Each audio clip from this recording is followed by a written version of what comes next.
செய்யலை. அதே மாதிரி மாநகராட்சி கண்டுக்கல. அதான் பழமொழி சொல்லுவாங்கள்ல, அதாவது இப்போ மேயரம் மாட்டை வந்து பார்க்கவும் தெரியாது, வந்த மாட்டை கட்டவும் தெரியாது. அன்புள்ள மக்களே வணக்கம், நான் உங்கள் பொன்சரவணன். இப்போ நீங்கள் பார்த்துட்டு இருக்கு பார்த்தீங்கன்னா கூட்டாருங்க. இந்த கூட்டாறு பார்த்தீங்கன்னு சொன்னால் எவ்வளவு வந்து புதர் மண்டி போய் கிடக்குன்னு பாருங்களேன்.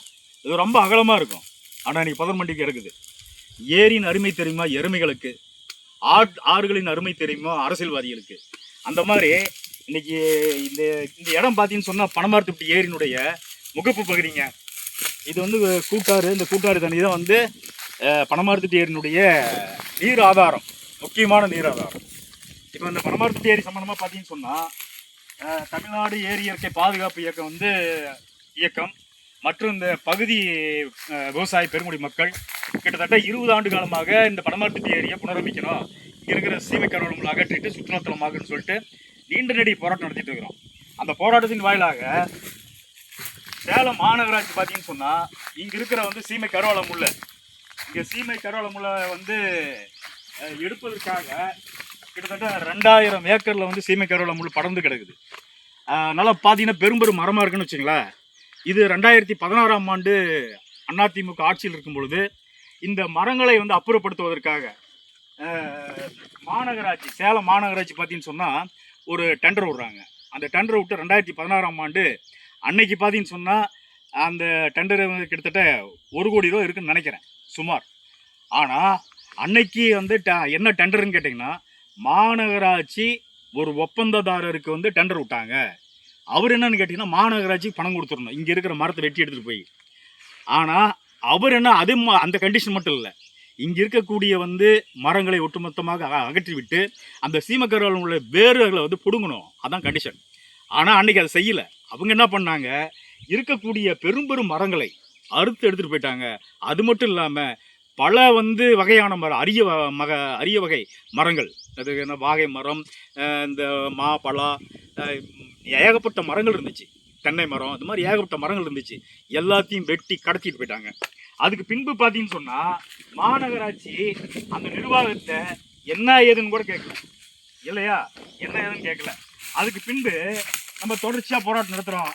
அதன் வாயிலாக பார்த்தீங்கன்னு சொன்னால் 2000 முள்ளு இருக்குது, பார்த்துவாங்க, முள்ளு இருக்குது, இந்தாண்ட பார்த்து 2023ஆம் ஆண்டு வந்து சேலம் மாநகராட்சி ஒரு டெண்டர் விடுறாங்க. அந்த டெண்டர் பார்த்தீங்கன்னு சொன்னால் மீண்டும் இங்கே இருக்கக்கூடிய பனமரத்துப்பட்டியில் இருக்கக்கூடிய 2000 ஏக்கர் பரப்பளவில் இருக்கக்கூடிய அந்த மரங்களை நீங்கள் வந்து வெட்டி எடுத்துக்கலாம் அப்படின்னு சொல்லிட்டு சுமார் வந்து 1.5 கோடி ரூபா ஒப்பந்தத்தை வந்து சேலம் மாநகராட்சி விட்டாங்க. இந்த 1.5 கோடி ரூபா வந்து ஒப்பந்ததாரர் மாநகராட்சி கட்டிடணும், இங்கே இருக்கக்கூடிய மரங்களை அவர் எடுத்துக்கணும். அது மட்டும் இல்லாமல் என்ன கண்டிஷன்னா, அந்த சீமைக்கருவள முல்லை வந்து வேரோட அப்புறப்படுத்தணுங்கிறது தான் அந்த டெண்டருடைய நோக்கம். ஆனால் வந்தவர் என்ன பண்ணார், 2016 அதிமுக ஒப்பந்ததாரர் என்ன செஞ்சாரோ 2023 அதே ஒப்பந்ததாரர் அது மாதிரி தான் பண்ணாங்க. இங்கே இருக்கக்கூடிய பெரும் மரங்கள்லாம் வெட்டி எடுத்துகிட்டு போயிட்டாரு. எதுவுமே அந்த மாதிரி தான் மாநகராட்சியினுடைய இதாக இருந்துச்சு. இப்போ என்ன அப்படின்னு கேட்டிங்கன்னா, இப்போ நமக்கு மீண்டும் பார்த்தீங்கன்னு சொன்னால் நம்மளுடைய போராட்டத்தின் வாயிலாக இப்போ 2026ஆம் ஆண்டு 2026ஆம் ஆண்டில் பார்த்தீங்கன்னு சொன்னால் நம்ம வந்து தமிழ்நாடு ஏரி இயற்கை பாதுகாப்பு இயக்கம் மற்றும் பனமரத்துப்பட்டி ஏரி போராட்டக்குழு சார்பாக வந்து ஜனவரி 5ஆம் தேதி 2016 நம்ம ஒரு உண்ணாவிரதம், சாகும் வரை உண்ணாவிரத போராட்டம் அறிவிச்சுங்க. அந்த அறிவித்த போராட்டத்தில் பார்த்தீங்கன்னு சொன்னால் மாநகராட்சி அன்னைக்கு என்ன சொன்னாங்கன்னாக்க, மீண்டும் இங்கே இருக்கிற முல்லை வந்து நாங்கள் டெண்டர் கூடன்னு சொன்னாங்க. ஐயா, ஏற்கனவே முல்லை புறாத்தையும் வெட்டி பெரும் மரங்களை எடுத்துகிட்டு போயிட்டாங்க. இப்போ இருக்கிறது பார்த்தீங்கன்னு சொன்னால் இந்த சைஸ் தான் இருக்கும், அல்லது சின்ன சின்ன மரமாக தான் இருக்கும். யாருமே வந்து டெண்டர் எடுக்க மாட்டாங்க. அதனால் மாநகராட்சியினுடைய பணத்தை வந்து செலவிட்டு, ஏற்கனவே இந்த மரம் வெட்டி சம்பாரிச்சிங்கள அந்த பணத்தை என்னன்னு கேட்டிங்கன்னா செலவிட்டு இங்கே இருக்கக்கூடிய சீமை கருவள முல்லை அப்புறப்படுத்துங்க, இந்த வேரோட வந்து பிடுங்குங்க அப்படின்னு நம்ம சொன்னோம். அந்த அடிப்படையில் மாநகராட்சி மேயர், கமிஷனர் உண்ணாவிரத பந்தலுக்கு வந்தாங்க. பந்தலுக்கு வந்து போராட்டக்குழுவோடு பேச்சுவார்த்தை நடத்தினாங்க. பேச்சுவார்த்தை நடத்தி என்ன வந்து உத்தரவாதம் கொடுத்தாங்கன்னு சொன்னால், மாநகராட்சியினுடைய சொந்த படத்தில் இந்த பனமரத்துப்பட்டி ஏரியினுடைய சீமை கருவள முல்லை முற்றிலுமாக அகற்றப்படும் தற்காலிகமாக. அதுக்கு பின்பு மேட்டூர் நீரை நாங்கள் தேக்குவோம். அதுக்கு பின்பு முதலமைச்சரோடு பேசி அவர்கிட்ட இருந்து ஒரு 54 கோடி ரூபா பணத்தை வாங்கி பணத்தை பெற்று இந்த பனமரத்துப்பட்டி ஏரியை சுற்றுலாத்தலமாக்குன்னு சொல்லிட்டு ஒப்பந்தம் வந்து நமக்கு உத்தரவாதம் கொடுத்தாங்க. அந்த அடிப்படையில் தான் இன்றைக்கி பார்த்தீங்கன்னு சொன்னால் மாநகராட்சி மேயர் அவர்கள், கமிஷனர் அவர்கள் உண்மையிலுமே பணத்தை ஒதுக்கியிருக்காங்க. கிட்டத்தட்ட பனமரத்துப்பட்டி 2000 ஏக்கர் பரப்பளவில் உள்ள சீமை கருவேல முல்லை அகற்றுவதற்காக 45 லட்சம் கோடி ரூபா மாநகராட்சி நிதி ஒதுக்கிடுச்சு. ஒதுக்கின பின்னாடி நம்ம என்ன கேட்குறோன்னு சொன்னால், திரும்ப அந்த தவறு செய்யக்கூடாதுன்னு சொல்கிறோம். மீண்டும் ஒருத்தர் வந்து எப்படி மரத்தை வெட்டிட்டு 2 பேர் எப்படி மரத்தை வெட்டி கடத்திட்டு போனாங்களோ அல்லது எடுத்துகிட்டு போனாங்களோ அதே போல் தவறு இப்போ நடக்குது அப்படின்னு நம்ம கருதுகிறோம். என்னன்னா இங்கே வந்து சீமை கருவேல முல்லை ஏதோ நாய் நக்கிற மாதிரி நக்கிட்டு இருக்காங்க. நம்ம என்ன சொல்கிறோம் கேட்டிங்கன்னா, நீர்நிலை பகுதியில் வந்து எடுங்கன்னு நம்ம சொல்கிறோம். முதலில் பெரியவாள் டவர் இருக்கக்கூடிய நீர்நிலை பகுதி அங்கே தான் பார்த்தீங்கன்னு சொன்னால் இங்கே இருக்கிற இல்லைங்களா, இந்த வந்து கூட்டாறு தண்ணி நேராக அங்கே போகணும்னு கேட்டிங்கன்னா நேராக பார்த்தீங்கன்னு சொன்னால் பெரியவாள் டவருக்கு போகும். நீ அந்த கூட்டாறு தண்ணி அங்கே போகும். அங்கே போச்சுன்னு சொன்னால் அங்கே தான் எண்டு, அங்கே தான் வந்து முதல் ஆரம்பம். அப்படி இருக்கிறப்ப நீங்கள் வந்து நம்ம என்ன சொல்கிறோம்னா, நீர்நிலை பகுதி முதல்ல அது எடுங்க அப்படின்னு நம்ம சொல்கிறோம். அந்த நீர்நிலை பகுதி எடுக்காமல் எங்கெங்கே வந்து பெரும் மரங்கள் இருக்குதோ அந்த மரத்தை மட்டும் நீங்களே பாருங்கள் எப்படி மேய்ச்சி வச்சுருக்காங்கன்னு பாருங்களா.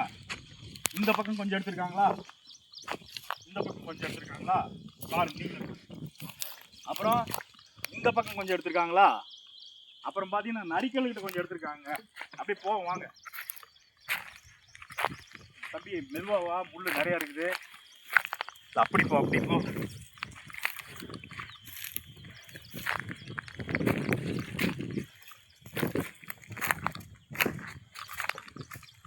அங்கே கொஞ்சம் எடுத்துருக்காங்க பாருங்க, முன்னாடி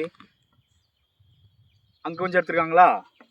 அப்போ என்னன்னு கேட்டிங்கன்னா அது நரிக்கல்லுங்க. இப்போ நம்ம பார்த்துருக்கு இந்த கரடு பார்த்தீங்கன்னா அட்டைக்கரடு ஒட்டி தான் பார்த்தீங்கன்னு சொன்னால் கூட்டாறு வந்து போகும். இந்த கூட்டாறு வந்து நீங்கள் பாருங்கள்,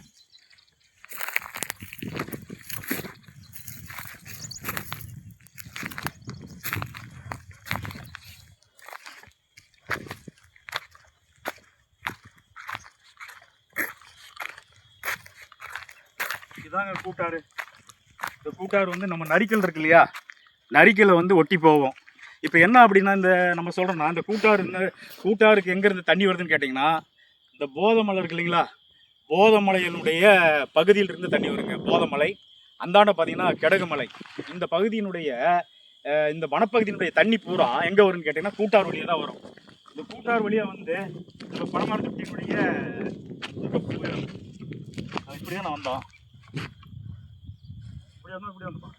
இப்படி வந்தோம். அப்போ என்னன்னா முள் நிறையா இருக்குதுங்க. அதனால் அப்போ நம்ம என்ன சொல்கிறோன்னு கேட்டிங்கன்னா, மாநகராட்சி வந்து இன்றைக்கி நிதி கொடுத்துருக்காங்க, மாநகராட்சி நிதி ஒதுக்கியிருக்காங்க. அந்த நிதியை வந்து என்னன்னு கேட்டிங்கன்னா சரியான முறையில் நம்ம பயன்படுத்தணும்னு சொல்கிறோம். அதை இன்றைக்கி வந்து பார்த்திங்கன்னு சொன்னால் அந்த முள்ளை வந்து அகற்றும் பணி நடந்துகிட்ருக்குது. கிட்டத்தட்ட ஒரு 10 சேசிபி வந்து என்னென்னு கேட்டிங்கன்னா வேலை பார்த்துட்ருக்காங்க. ஒரு 3 யூனிட்டாக 2 யூனிட்டாக போட்டிருக்காங்க. அந்த முள் அரைக்கிற மெஷின் போட்டிருக்காங்க. அந்த முள் அரைக்கிற மெஷின் என்னென்னு கேட்டிங்கன்னா பெரிய அளவில் வந்து அரைச்சிக்கிட்டு தான் இருக்குது. ஆனால் வரக்கூடியவங்க அவங்க என்ன பண்ணுறாங்க, பெரும் முள்ளாக எங்கே இருக்குதோ அங்கே மட்டும் யூனிட் போட்டு அந்த முள்ளை பிடுங்கி அரைச்சி அவங்க எடுத்துகிட்டு போகிற வேலையை பண்ணிகிட்ருக்காங்க. நம்ம என்ன சொல்கிறோன்னு கேட்டிங்கன்னா, ஒரு பக்கமாக இருந்து வாங்கன்னு சொல்கிறோம். ஒரு பக்கமாக இருந்து எடுங்க, அப்போ தான் என்னன்னு கேட்டிங்கன்னா ஏரி சுத்தாகுன்னு சொல்கிறோம். ஆனால் இவங்க என்ன பண்ணுறாங்க, திக்காளிக்கு ஒரு பக்கமாக எடுக்கிறாங்க. இப்போ இயல்பாக பார்த்தீங்கன்னு சொன்னால் ஒரு 400 ஏக்கர் வந்திருக்கும். அதே போல் பார்த்தீங்கன்னு சொன்னால் நம்ம வேர் பறிக்கிறேன்னு சொல்கிறோம், வேரை வந்து பிடுங்கன்னு சொல்கிறோம். வேர் பார்த்தீங்கன்னு சொன்னால் ஒரு 100லேருந்து ஒரு 150 ஏக்கர் வேரை வந்து பறிச்சிருப்பாங்க. ஆனால் இது போதுமா? போதாது. அதே போல் வேர் பறிக்கிறது கூட நீங்கள் இன்னும் இந்த பக்கம்லாம் பார்த்தீங்கன்னா வேர் பறிக்கலை, அப்படியே தான் இருக்குது. வேர் பறிக்காமல் தான் இருக்குது. கீழே கட்டு வேர் பறிக்காமல் தான் இருக்குது. வேர் என்னன்னு கேட்டிங்கன்னா ஒரு சேசிபி வந்து வேர் பறிக்குதுங்க. ஒரு 10 நபர்கள் வந்து அந்த வேர் பறிக்கக்கூடிய வேலையை பார்த்துட்ருக்காங்க. பார்த்து முள்ளு எடுது பார்த்துட்ருக்காங்க. அந்த அடிப்படையில் நம்ம திரும்ப சொல்கிறோம், இவர்கள் ஏற்கனவே செய்த தவறை மீண்டும் அவர்கள் செய்யக்கூடாதுங்கிறது தான் நம்மளுடைய வேண்டுகோளாக இருக்குது. மாநகராட்சி உண்மையாலுமே நடவடிக்கை எடுக்கிறாங்களா? எடுக்கிறாங்க. ஆனால் மாநகராட்சி சம்மந்தப்பட்ட ஊழியர்கள் வந்து கைடு பண்ணணும். என்ன செய்யணும், ஏது செய்யணும், அவங்க வழிகாட்டணும். வரவங்களுக்கு பற்றி அவங்க லாப நோக்கத்தோடு தான் வராங்க. இந்த முள் அரைச்சிட்டு எடுத்துகிட்டு போகிறாங்க இல்லையா, அவர்களுக்கு பொதுநல நோக்கெல்லாம் தெரியாது. 20 ஆண்டு காலமாக இந்த விவசாயிகள் போராடிருக்காங்க, சங்கங்கள் போராடிருக்காங்க. அதை பற்றி அவங்களுக்குலாம் தெரியாது. ஆனால் மாநகராட்சிக்கு தெரியும், அரசாங்கத்துக்கு தெரியும், மாவட்ட நிர்வாகத்துக்கு தெரியும். அதனால தான் திரும்ப சொல்கிறோம், யாராவது ஒரு நபரை இப்போ அங்கே வைத்து இந்த ஏரியை புனரமைக்கக்கூடிய வேலை செய்யணும். அவங்க வந்து திக்காளிக்கு ஒரு பக்கம் வேலை செஞ்சுறாங்க. இது என்னன்னு கேட்டிங்கன்னா, இது வந்து நிச்சயமாக சரிப்பட்டு வராது. அந்த அடிப்படையில் மாநகராட்சி உடனடியாக இந்த பிரச்சனையில் தலையிட்டு இந்த ஏரியினுடைய முகப்பு பகுதி, நீர் வந்து நீர்நிலை பகுதி, அந்த பகுதியை ஒட்டுமொத்தமாக முதலில் சுத்தம் செய்ய. ஏன் நம்ம சொல்கிறோம் அப்படின்னு கேட்டிங்கன்னா, இதை மீண்டும் சொல்கிறோம். அதாவது மே மாதம் முடிஞ்சுன்னா ஜூன் ஜூலையில் பார்த்தீங்கன்னா பருவமழை ஆரம்பிச்சிடும். தென்மேற்கு பருவமழை ஆரம்பிச்சுன்னு சொன்னால் மழை தண்ணி எங்கே வரும்னு சொன்னால் அங்கே தான் வரும். நேரடி எங்கே வரும்னு கேட்டிங்கன்னா அந்த பெரியவாள் டவர் நீர்பிடி பகுதிக்கு வரும். வந்துச்சுன்னு சொன்னால் நீங்கள் அங்கே என்னன்னு கேட்டால் முள் எடுக்க முடியாது இல்லையா? மேடான பகுதியில் எடுக்க. இந்த பகுதியெல்லாம் வந்து மேடான பகுதி.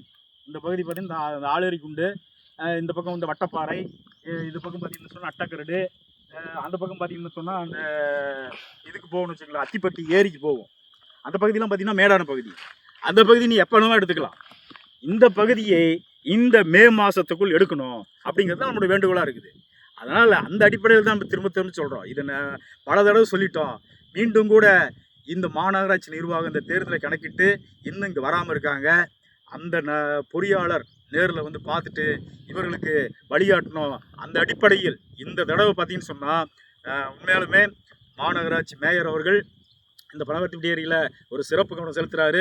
அவருக்கு பனமரத்துப்பட்டி ஏரி இயற்கை ஏரி போராட்டக்குழு சார்பாக நன்றி தெரிவிச்சுக்கிறோம். அதே சமயத்தில் இந்த வேலையை சரியாக செய்து முடிக்கப்பட வேண்டும் அப்படிங்கிறது தான் நம்ம தமிழ்நாடு ஏரி இயற்கை பாதுகாப்பு இயக்கத்தினுடைய வேண்டுகோளாக இருக்கிறது. அது மேயர் அவர்கள் நேரில் வந்து பார்த்து அந்த வேலையை துரிதப்படுத்த வேண்டும் என்று இந்த தருணத்தில் கேட்டுக்கொள்கிறோம்.